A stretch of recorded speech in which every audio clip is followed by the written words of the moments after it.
Alright, so it seems like people really enjoyed my last video, where I analyzed Doom Eternal's fun zone from a neuroscientific perspective. There were some really great questions in the comments, so I decided I'd make a video on the one I had the most to say about. For those who are new here, I'll quickly repeat that my academic background includes a bachelor's in psychology, a master's in neuroscience, and I'm currently going into my third year of a computational neuroscience PhD.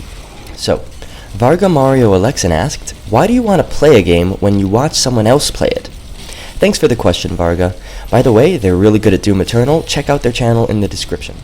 So the first thing we need to realize is that this urge to play the game we're watching someone else play is usually specific to a game we've already played ourselves. Now let's get straight to the neuroscience. There are neurons in the brain that activate either when you do something or see someone else doing that thing. These cells are often called mirror neurons, and there are several theories for what they are doing.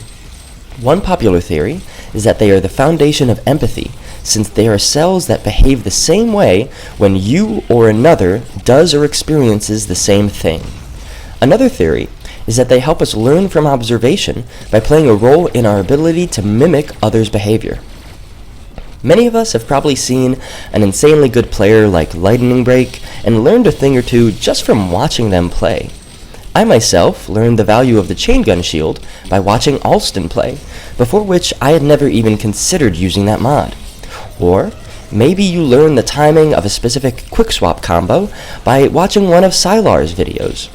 What's happening when we're learning from watching very likely begins with the activation of these self or other cells.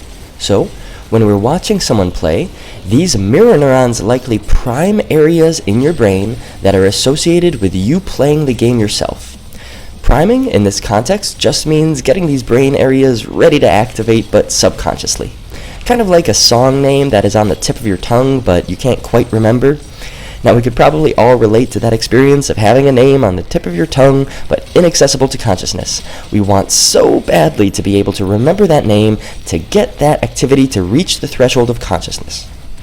This is probably the same mechanism that gives us the urge to play when we're watching a Let's Play or DOOMtubers. The sub-threshold activation of areas that are associated with us playing the game ourselves. And this is likely also why watching someone else play makes us feel some of the satisfaction of playing the game ourselves. Another thing I find fascinating is the phenomenon of backseat gaming. I've noticed a couple times when I'm watching Proteh stream, he'll enter a challenging arena and I have a huge urge to tell him what enemies to focus, even though he's immensely better at the game than me. This ties back to our good friend the mirror neuron priming areas associated with us playing the game ourselves. Because what the brain does with this activity, when you're playing the game, is through the synapses, the brain connects the current input, such as the visual input from the game, with the best action to take.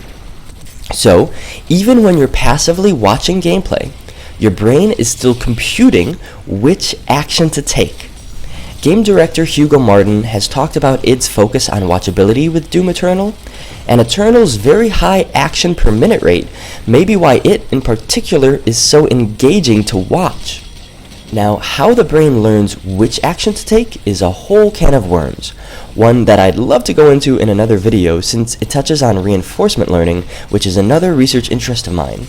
But okay, I really love talking about this stuff, so if you have any questions about the neuro or psych of gaming, ask them in the comments and maybe I'll make a video answering it. I also really want to say thank you so much to everyone who shared the last video and participated in the conversations in the comments. I feel like we're building a really incredible community of kind and curious people, and I'm so grateful. A special thanks to fatmetro and Allstin, who really motivated me to go through with these videos. Alright, I'm off for now. Till next time, keep on growing.